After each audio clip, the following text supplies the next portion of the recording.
Welcome back to another week, guys. As always, I hope you've had a good one. It seems like every week brings new challenges, new things going on. I swear that we're playing a game of Jumanji, and every time you turn into a new week, it's just the next level in the game. I feel like every time I turn on the news, there's a new thing that's coming. Today's is there's 2 potential hurricanes coming at the same time, never before seen. You know, they're going to probably all stop in the middle, merge into this big super hurricane, and then you'll have one hurricane hitting Florida and Texas at the same time. I don't know. It's almost comical that you read the news or you look at something online and you're just like, what now? Like, I can't even be surprised anymore. There's just all kinds of just craziness going on. So this week, prepare for a level 13 ultra hurricane, or maybe double hurricane. I don't know. We'll see what we end up with. So hopefully that doesn't affect you too much. Hopefully we end up with 2 mild tropical storms or something, and aren't affected too much besides some rain. But anyway, I hope you've had a great week. Hopefully we have some new viewers as well. It's been kind of a confusing transition. Sorry if that wasn't always clear.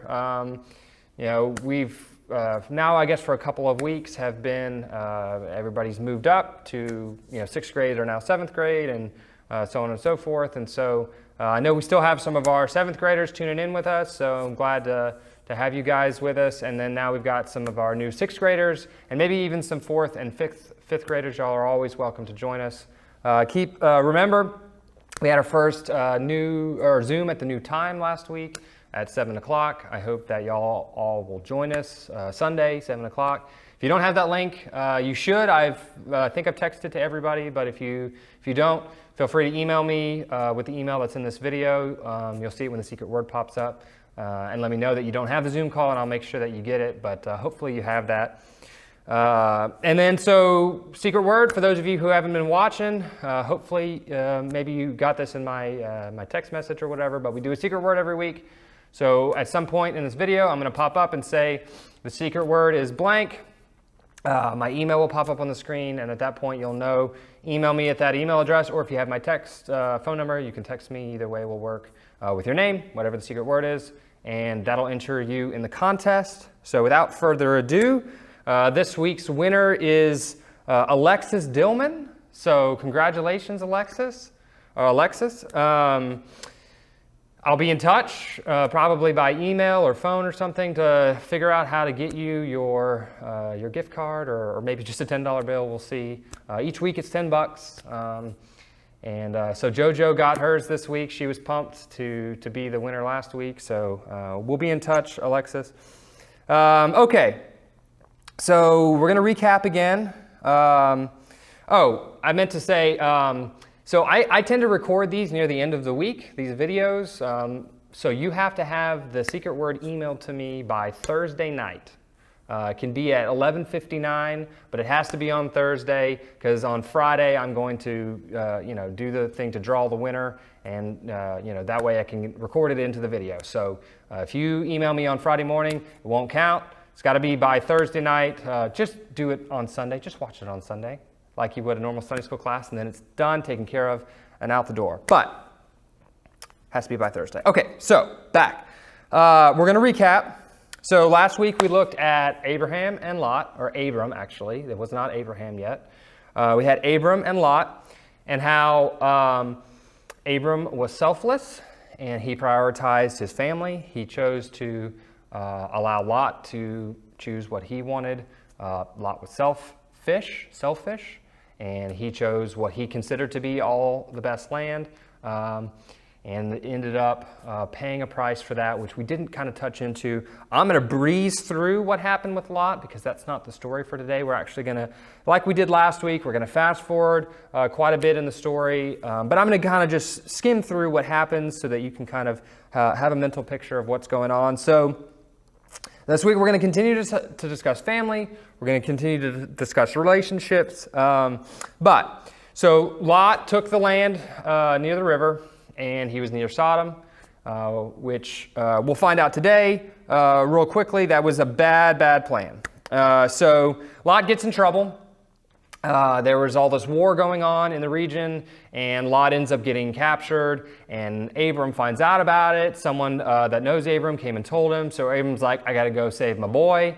So even though Lot did what Lot wanted, and they split up, Abram's like, nope, I'm going to go save him. He's family. I care about him. So Abram grabs all of his dudes. They gear up. They go into battle. They defeat who they need to defeat. They get Lot back. Just to turn around and have Lot get in another problem. So now Lot is actually living in Sodom, and all this bad stuff is happening in Sodom. And so God basically says, I'm gonna destroy Sodom. I'm just tired of all this craziness. I'm tired of them doing all this terrible stuff. I'm getting rid of Sodom. And Abram here kind of challenges God. It's like, what if I can find 50 people in Sodom that are good? They're good people. What if I can find 50? Will you still destroy the city even with those 50 people? And God's like, no, I won't do it if there's 50. And Abram's like, well, what if there's like only 5 shy? What if we are at 45, you know? And then he's 40, 30, 20, 10. Like Abram keeps like, doing a little deal with God saying, well, what if? And God's like, look, if you can find 10 people in Sodom that are good, I'll save it. Negative. Not 10 people that are good in Sodom. So God destroys Sodom. He tells Lot and his family, get out of there. And they're like making their way out. And they say, do not look back. It's about to be real bad behind you. Just keep your eyes focused forward and go forward.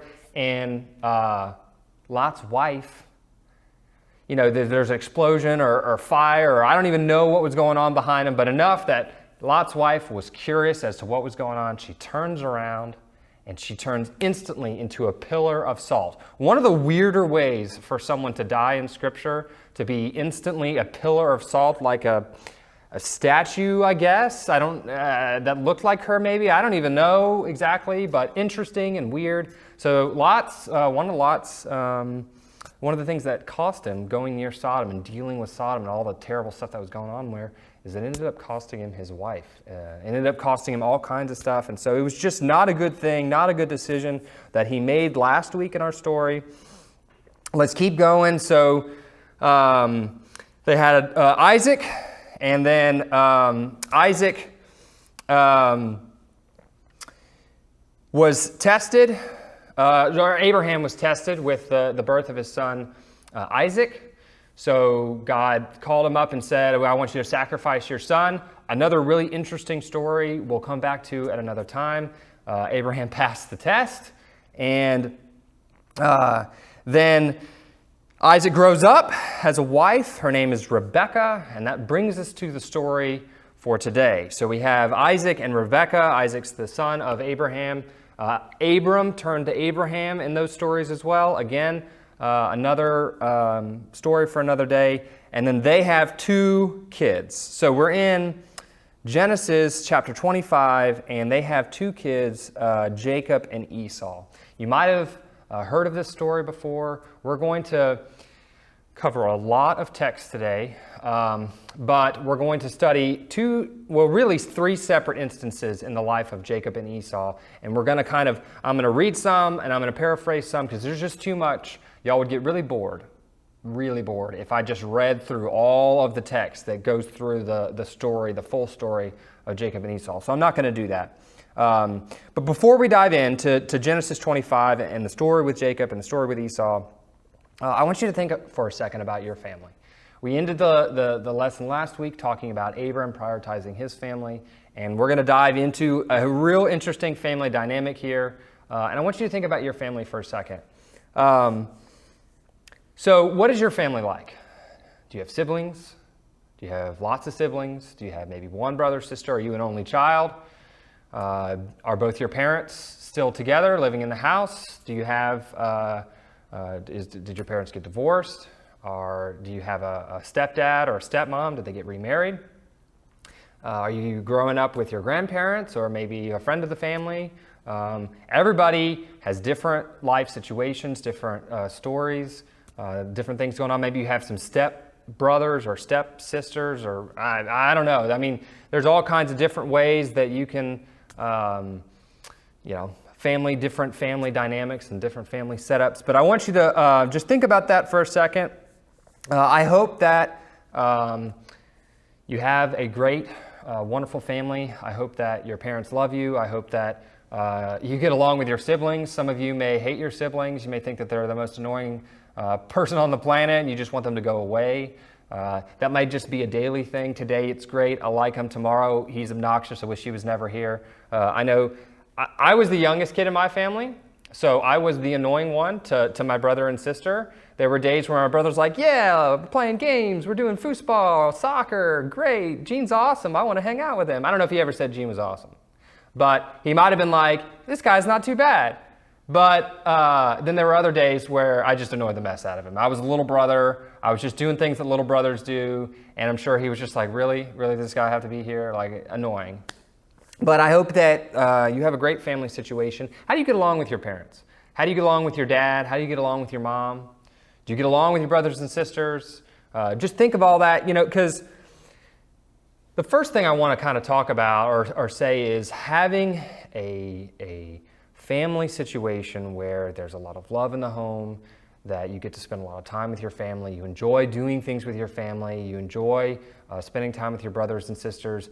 Honestly, guys, it's becoming more and more difficult to find in society today. There's so many different homes that are broken. There's so many different homes that they have single mothers or single fathers or just people who don't get along very well. And so if you're that person who has a great family situation, loving parents, you need to really count that as a blessing. It is a wonderful thing to have in your life. Parents who love you, who take care of you, who put a roof over your head, plenty of food to eat, give you opportunities to have success and fun in life. And so if that's you, be thankful. Tell your parents how much you love them and how much they mean to you, because it's a really, really big blessing in your life. And if that's not you today, we're going to read a story here about a family. Maybe they weren't broken, maybe they weren't divorced or things like that, but this family situation is kind of messed up. They don't get along well. You'll see that. The mother and father are not what I would call great role models for their kids, and you'll see some of that here. So, life is full of situations where maybe it's not the ideal situation, and we're going to learn a little bit about how that should affect how we go about living life. So let's dive in today. We're into Genesis chapter 25. We're going to start in verse 27.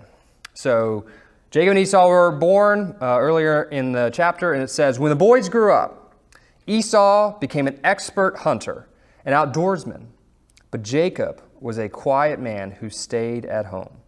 Isaac loved Esau because he had a taste for the wild game, but Rebekah loved Jacob.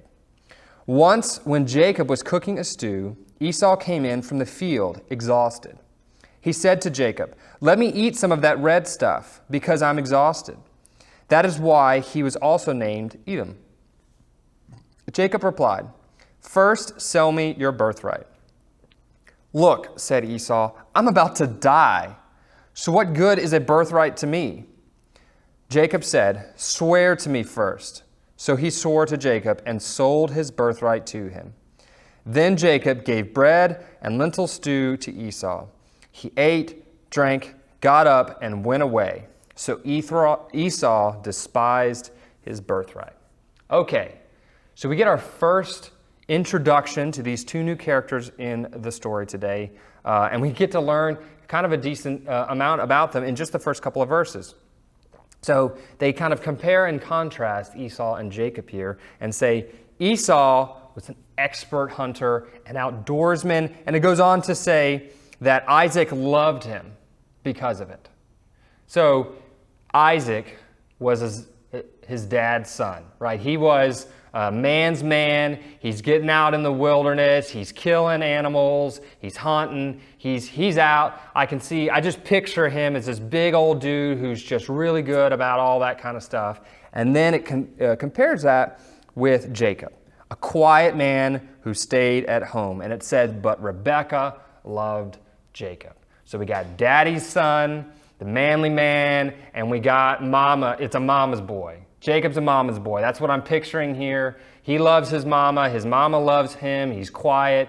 He's cooking, right? So he's, I don't know, I'm sure Jacob can, and Esau both can cook.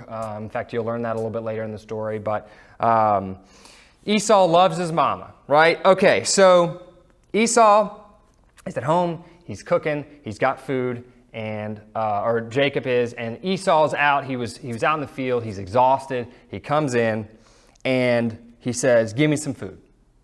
Give me some of that food. I'm hungry. I want it." Right?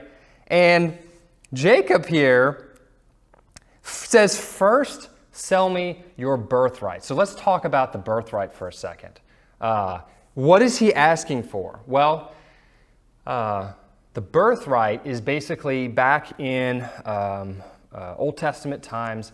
There was kind of this family structure, this family unit where the father would pass down the not just the possessions and the wealth, but the responsibility of kind of leadership of the family. The family was seen as a unit, and you had kind of a head of the family, which was you kind of saw that back with Abraham, right? Abraham was kind of leading this group of people. Lot was with him, but Abraham was kind of in charge. He was the kind of the head of the family structure. And in this case, Isaac is, and the idea is that the birthright is giving the lion's share, the large part of the funds, the livestock, just all of the possessions and the responsibility and ownership of kind of the family units to the oldest son. Now, what's interesting here, we didn't read it, but they were twins. They actually, one came out just before the other one. You're like duking it out in the womb to see who can get out first, because I'm sure that, I want to think of the two little babies knowing that whoever gets out first gets the birthright, and they're like duking it out in the womb, like, no, it's going to be me, it's going to be me. Well, the manly man wins. So the manly man little baby wins and comes out first. And so Esau was the first by a few seconds or a minute or however long it took for them to deliver the second kid. But so Esau's in line to inherit all of the stuff with the birthright. And so Jacob is not playing games. He's not like, hey, give me an extra portion of food. Or he's not like, hey, you do my laundry for a couple of days. He's not going for these little small things. He's like, no, I want the birthright. And it should seem ridiculous to trade a meal, one meal, for the birthright, which is like the biggest thing that Esau probably had. That was the biggest thing here. So, but Esau completely overreacts here. He says, "I'm about to die. So what good is a birthright to me?" I mean, what an over-dramatization of what is going on. He just went out and he was working in the field. He's probably hot, he's tired, he's hungry, he's coming in, and he's just like, I'm gonna die. If I don't get any food in the next 2 minutes, I'm gonna die. And so fine, whatever you want. You want the birthright? Have it, because if I'm dead, I don't need it. I mean, how ridiculous of a thought process here. What this kind of starts to tell me is that if you want to pick somebody for a game of football, you pick Esau. He's a manly man. You're going to play chess? I don't want to face Jacob here. Jacob is thinking. He's like, how do I manipulate the situation? How do I take advantage of what's going on? He's a thinker. He's like, okay, he's tired, he's hungry. How can I get what I want out of this situation? Right? So that's kind of how I'm learning here. And he does it. So he's like, man, I don't need it. So he gets some food and he whisks away his birthright. Okay. So we're going to fast forward a little bit later. He lost his birthright. Now we're to the end of Isaac's life. So Isaac, the father, is old. He's dying. And so we're going to see kind of what happens here. Another little dynamic between these two kids. So, chapter 27, we're going to start in verse 1. When Isaac was old, and his eyes were so weak that he could not see, he's blind basically, he called his older son Esau and said to him, "My son." And he answered, "Here I am." He said, "Look, I am old, and I do not know the day of my death. So now take your hunting gear, your quiver and bow, and go out in the field to hunt some game for me. Then make me a delicious meal that I love, and bring it to me to eat, so that I can bless you before I die." Now Rebekah, the mother, was listening to what Isaac said to his son Esau. So while Esau went to the field to hunt some game to bring in, Rebekah said to her son Jacob, "Listen, I heard your father talking with your brother Esau. He said, 'Bring me game and make a delicious meal for me to eat, so that I can bless you in the Lord's presence before I die. Now, my son, listen to me and do as I tell you.'" We're going to pause there for a second. So Isaac is like, okay, I'm about to die. I don't know how many days I have left, so I want to do this before I die. He calls in his oldest son. He says, "I'm going to bless you. I'm going to bless you before God and what's going on here." And he says, "All right, go out, make me a meal, come back, I'll bless you." Rebekah hears this, and she loves Jacob. Not as much Esau. Father loved Esau, mother loved Jacob. Already we're seeing a little dynamic here with the mother and father that's not ideal, right? And so the mother's like, I got a plan. Now, we're not going to read through it, but Rebekah then starts to tell her plan to Jacob. And it's like, all right, basically, we're going to steal this. He's blind. He can't tell the difference. You're going to go cook a meal. You're going to go into there, and you're going to get the blessing. You're my favorite. I want you to get it. Forget Esau, right? And Jacob is like, well, Esau's like big and hairy and like he may be blind, but he can feel me. What if he comes up and wants to feel my arm? He's hairy. I'm not hairy. He's, I don't smell like Esau. He's got his own thing. And she's like, don't worry about it. Just do what I say. We're going to take some of this, it says goat skin, and they wrapped it on his arms and around his neck so that if the father comes up and touches his arm, he'll feel a hairy arm. I don't know why Esau apparently feels like a goat. That's kind of weird. But I guess hairy enough for him to be confused. I mean, he's blind, so he's like, wait, what a second. This is like really hairy. I guess Esau's hairy, and that's who I'm expecting. I don't know. So they're trying to trick him, right? And it's like, we're going to put on his clothes. That way you smell like him. We're going to do whatever we can to try to trick Isaac here. Okay, so we're going to skip ahead to 18. It says, when he came to his father, he said, "My father." This is when Jacob's coming. He said, "My father." And he answered, "Here I am. Who are you, my son?" Jacob replied to his father, "I am Esau, your firstborn. I have done as you told me. Please sit up and eat some of my game so that you may bless me." But Isaac said to his son, "How did you find it so quickly, my son?"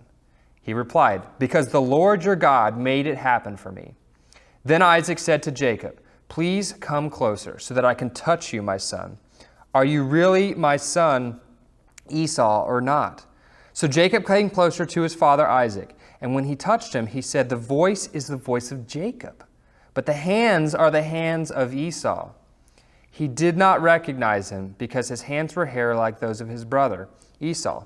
So he blessed him. And again he asked, "Are you really my son Esau?" And he replied, "I am." Then he said, "Bring it closer to me and let me eat some of my son's game so that I can bless you." Jacob brought it closer to him and he ate. He brought him wine and he drank. Then his father Isaac said to him, "Please come closer and kiss me, my son." So he came closer and kissed him. When Isaac smelled his clothes, he blessed him and said, "Ah, the smell of my son is like the smell of a field that the Lord has blessed." So Isaac was very suspicious here. He's like, wait a second, I just asked you to go do that. You had to go find the thing, hunt it down, cook it, come back. How are you back already? And then he's like, and you sound like Jacob. I don't know if he was trying to do his best Esau impression. Like, I don't know if Esau had a deeper voice and he's like, hey, Dad, it's Esau. And he's like, I don't know. But the ruse worked, right? So he was like, well, let me come feel you. Man, you feel kind of hairy like him. And then come closer. You smell like him. Okay, maybe this is Esau. Maybe I'm just an old man and I can't see and my senses aren't doing for me like they used to. It seems like it's you. Okay, I guess that's what it is. So he blesses him. And basically, he stole it, right? Okay, so now let's fast forward a little bit. We're going to hop up to 30. As soon as Isaac had finished blessing Jacob, and Jacob had left the presence of his father Isaac, his brother Esau arrived from hunting. He had also made some delicious food and brought it to his father. He said to his father, let my father get up and eat some of his son's game, so that you may bless me. But his father said to him, who are you? He answered, I am Esau, your firstborn son. Isaac began to tremble uncontrollably. Who was it then, he said, who hunted game and brought it to me? I ate it all before you came in, and I blessed him. Indeed, he will be blessed. When Esau heard his father's words, he cried out with a loud and bitter cry and said to his father, bless me too, my father. But he replied, your brother came deceitfully and took your blessing. So he said, isn't he rightfully named Jacob? For he has cheated me twice now. He took my birthright, and now look, he has taken my blessing. So Esau comes in just a little bit too late and finds out that his brother stole his blessing. Tricked him the first time into giving him his birthright for some food. He regretted that later. He came up the next morning and was like, what did I do? I cannot believe for one meal, for some soup and bread, I gave up my birthright. And here he is at the end of the life for his father. His brother takes his blessing as well. And I can hear the pain. I can hear the frustration in his voice. When he says he, with a loud and bitter cry, said, bless me too, my father. He's like, he's cheated me twice. He took my birthright, and now he's taken my blessing. Okay, so we're going to read one verse a little bit forward. Verse 41 says, Esau held a grudge against Jacob because of the blessing his father had given him. And Esau determined in his heart, the days of mourning for my father are approaching. Then I will kill my brother Jacob. He's mad. He's really mad. Like if the birthright wasn't bad enough, now you've taken my blessing. At the end of my father's life, he's like, I'm not going to do it while Dad's alive. We're going to let that process. We're going to let that happen. And then he's like, but I'm coming for him. I am so mad. Have you ever been mad at your brother or sister? Hopefully not wanting to kill them, but have you ever just been so mad? Or maybe even at your parents. They did something, you didn't like it, you asked them for something, and you just got so mad at them that you were just uncontrollable, just shaking, or you just go in your room, you're like yelling, you're screaming into a pillow, you're like punching a wall, you're punching I don't know, whatever, you're just mad. You're just upset. I mean, that's what Esau is here. So let's pause for a second, and then we'll kind of finish up the story and resolve what happens between these two brothers. We talked a little bit about before, right? Some of you might come from loving homes, great homes. You might have loving parents and siblings that you get along with, and some of them are not, right? Some of you may come from a broken home. You may not get along with your siblings. Maybe you don't even get along with your parents. You barely talk to them. Or maybe you get along with one of them really, really well and not the other one. Think about this family here. First off, you have a father who has shown definite favoritism to one kid, and you have a mother who's shown definite favoritism to the other kid, right? And that's played out kind of in the story a little bit. And then you have a mother who is willing to deceive and trick her husband. What kind of respect does Rebekah have here for Isaac that she's willing to trick him? She didn't go and talk to him like, no, come on, can we give it to Isaac? Let's do this differently. Isaac deserves it, or not Isaac, Jacob. Jacob deserves it. Isaac, can we give it to Jacob? Why do we got to give it to Esau? I don't like, here's the problems with Esau. She's not going to him and talking this out and trying to make, no. She is tricking him. That is not a good husband and wife interaction. That is not good parents making sound decisions together, right? So this family is a little fractured. It's a little, they've got some issues in their family, right? And obviously we now know that now the brothers are at odds with each other, and now Esau wants to kill Jacob. Guys, we all have different things in our life. We all have different situations. And those situations are going to shape you. They're going to shape you who you are. They're going to shape how you interact. They're going to shape things. But God calls us to respond to the struggles in our life really the same. God calls us to a standard of living, a standard of how we're supposed to live and how we're supposed to respond and how we're supposed to love others, regardless of the situations we go through. Some people may go through a lot, some people may go through not so much, but it shouldn't change how we act and who we are as a Christian. So we're going to resolve this situation a little bit. So in the next few chapters, Jacob fears for his life. So he knows his brother's really mad. He knows his brother is, potentially plotting to kill him. And he's like, I got to get out of here. This is not a good situation. First of all, if we get in a fight, we know who's going to win, right? He's the manly man. I'm the quiet, mama's boy. I'm not getting in a fight with this guy. That's not going to end well, right? And he's so mad that I got to get out of here. So he bails on the situation. He leaves. And then all kinds of stuff happens. He goes, gets a wife, has kids, long time passes, all of this stuff, and more interesting stories. Genesis is packed full of really interesting stories. I wish we had time to just dive through it. The youth and youth worship have been just diving into Genesis over the last 20-something weeks.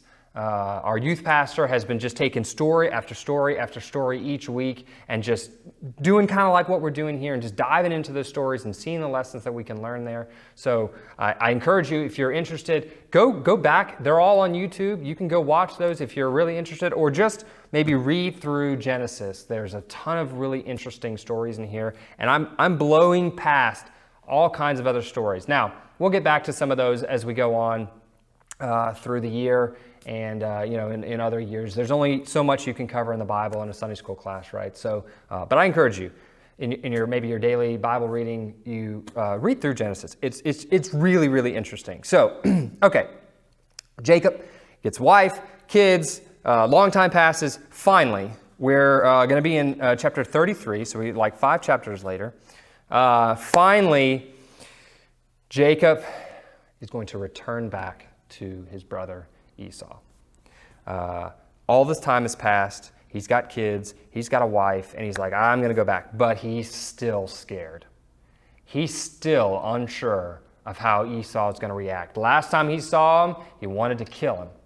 Long time has passed. That doesn't necessarily change the feelings of how somebody is. And so he's scared. He's like, maybe I'll split up our family and have some of them over here and some of them over here. And that way, if he gets mad and he attacks one, then the others will stay alive. And he's planning. He's like, well, maybe I'll send gifts and presents ahead. He kind of warns Esau, sends a messenger like, hey, I'm coming, and here's some gifts. And please don't hate me. Forgive me, please. I'm sorry. And he's sending all this stuff in front because he wants to be with his brother. He wants to come back, and he wants to be forgiven of what he's done and have a relationship. He's trying to mend the fence here with his brother and come back. So interesting resolution here. So we're going to start in chapter 33, and we'll wrap up here. It says, "Now Jacob looked up and saw Esau coming toward him with 400 men." First of all, that's already really scary. Esau's coming with 400 dudes, and you were scared already? Whew! Okay, so he divided the children among Leah, Rachel, and the 2 slave women. He put the slaves and the children first, Leah and her children next, Rachel and Joseph last. He himself went on ahead and bowed to the ground 7 times until he approached his brother. This dude is scared. But Esau ran to meet him, hugged him, threw his arms around him, and kissed him. Then they wept. He came back for forgiveness. He came back to mend a relationship, and he is scared. He does not know how this is going to go. And Esau runs to him, embraces him, hugs him, kisses him, and just is excited to see him after all of these years. This is a picture of forgiveness. This is a picture of someone who's saying, I know what you did. I know what happened in the past, but I care about you. I want a relationship with you. I forgive you. And it goes on to that Jacob's like, I sent all these presents, and please take all these, and I've got all this stuff for you. And Esau's like, forget it. I'm fine. I'm doing well. I don't need all of this stuff. You keep it. I don't need it. And Jacob is just so excited that he is getting forgiveness here, that he just wants to shower his brother with gifts. And this relationship gets mended. It gets healed from what happened before. Jacob did all of the stuff to Esau. Now, they were brothers. You know that they bickered and fought and did all kinds of stuff. But the main crux of the problem in this relationship was what Jacob did. And Esau is willing to forgive. So I want to talk for a second about something that you may have, well, I know you have around your house. I don't know how much construction work that you've done at your house, especially maybe some of you ladies that are watching. I don't know if you've gotten up and your mom or dad have engaged you with, said, all right, we're gonna build something, and they've given you a hammer, or maybe a screwdriver, some nails and some screws, and all right, let's build something together. I know my sister didn't do a whole lot of that when she was growing up, but me and my brother did. We built all kinds of stuff with my dad. And so what do you use a hammer for? What's the purpose of a hammer? Well, the purpose of a hammer is to smack stuff. It's to smack a nail, right? I've got this board with a nail here, but what you'll notice here is that this nail is crooked. It's bent. I don't know how well you can see it here, but have you ever done this? If you were nailing, have you ever taken and you're hammering away, you're smacking, and all of a sudden you smack it and the nail goes doot and bends. And you're like, man, so then what do? Well, you use the other end of the hammer. So the hammer is not just for smacking stuff. It's also for fixing your mistakes. So I've got a mistake here, and if I take the claw of this hammer and don't drop it, then you can, if I do it right here, you can bend it back. See how it grips the nail? And now I'm back so that if I want to,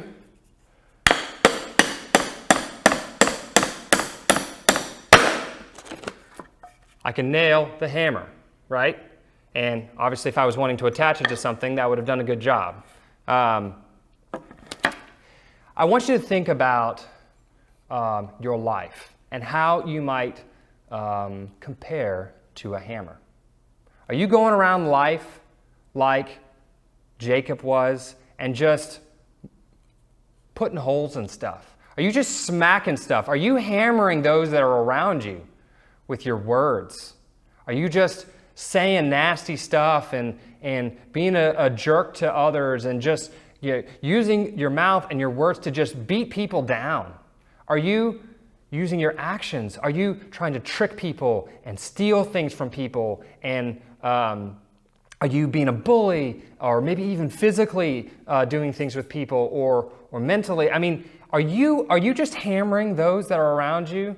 Doesn't matter what it is, you're going up, I'm nailing it, I'm hitting it, I'm going. I don't know if we talked about hammering around. When you get to kind of hammering, you're like, man, I'm just going to keep hammering. I'm just going to hit this nail and this nail and this nail. And then all of a sudden your dad's like, whoa, whoa, whoa, whoa, whoa. We weren't ready to do all that yet. We weren't ready to hammer all this stuff. You calm down.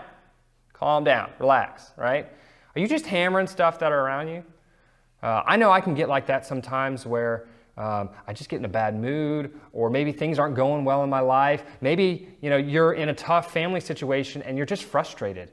You're frustrated with what's going on between you and your siblings. You're frustrated because you've got parents that are making decisions that don't make a lot of sense to you. Or maybe even some of you have got some parents that are not making good choices. And they're doing things that don't make a lot of sense. And maybe some of them are ending up in prison, or maybe some of them are, getting in trouble, or I don't know. Everybody's situation is different, right? And maybe you're just frustrated and you just take that frustration out on those that are around you. You just hammer anything and everything that comes into your path. Well, I want to challenge you to not be the hammer, not be the blunt force that just drives things in all the time, but be more like the claw. Now, what is the claw's purpose? The claw's purpose is to mend mistakes. It's to fix problems. We should be, as Christians, problem solvers. We should be menders. We should be relationship builders where we are going around, and maybe it's not even our mistake. Maybe it's not even us that bent the nail and did things that we shouldn't have done. But that doesn't mean that we can't be a part of the solution. It doesn't mean that we can't claw our way out of that situation and fix what's going on. It doesn't mean that we can't bend the nail back straight so that it's useful again, so that the relationship, and that's what we're talking about here is relationships, guys. Relationships, as I said last week, are the most important thing that we have. And so I hope that you take the opportunity to mend the relationships in your life. The secret word today is claw. And I hope that you picture yourself as the claw of the hammer, where you're just going through and you're mending the mistakes that you've made. Maybe you're going to your brother or sister or mom and dad, and maybe they're the one that makes a mistake, and you need to be like Esau here, and you need to say, I forgive you.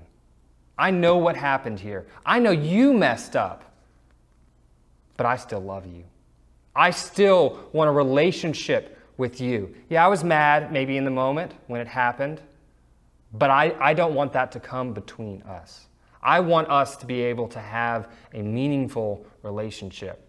Be menders. Be someone who can fix the relationships and the problems around you. That's what God calls us to be, and that is what Esau was in this situation. You think that Esau was probably mad at his mother? His mother orchestrated the whole thing. It was her idea. You think he was mad at his mother? Sometimes our parents and those adults and the people around us make mistakes, but we've got to forgive them too. God called us to forgive regardless of the situation, regardless of what they did, regardless of who they are. We are to be people who forgive. So that's going to wrap us up for this week. I'm going to pray. Remember, we've got Zoom at 7 o'clock. I hope that you will all be there. We're going to play some games. We're going to get to know each other a little bit. We're going to have a really good time. Please join us at 7 o'clock. Guys, that's how we start to build relationships. We're in a new class year. I'd love to meet each and every one of you and get to know you, see your faces, and just kind of start to grow those relationships that we can have, that we can start this year. So I hope that you'll be there at 7 o'clock on Sunday. So let's pray. Dear Heavenly Father, thank you so much for the story. Thank you for showing us that not all life situations are great. Not every situation is just full of everyone making all the best decisions. People make mistakes. We all make mistakes, and we do things that hurt others. We hammer the people that are around us. We damage those that are near us, Lord, when we lash out. And I pray that we will be menders. We will be people who forgive. We will be people who look around at the problems of life and say, I can help with that. I can fix that. I can be a part of the solution there, and I can mend this relationship. I hope that we all will take that as a challenge in our life, and for us to live a life as a mender, Lord. And thank you again for allowing us to come together and study your word and have a relationship with you, and for just being an amazing God who wants to have a relationship with us. In Jesus' name I pray. Amen. All right, guys, I'll see you next week.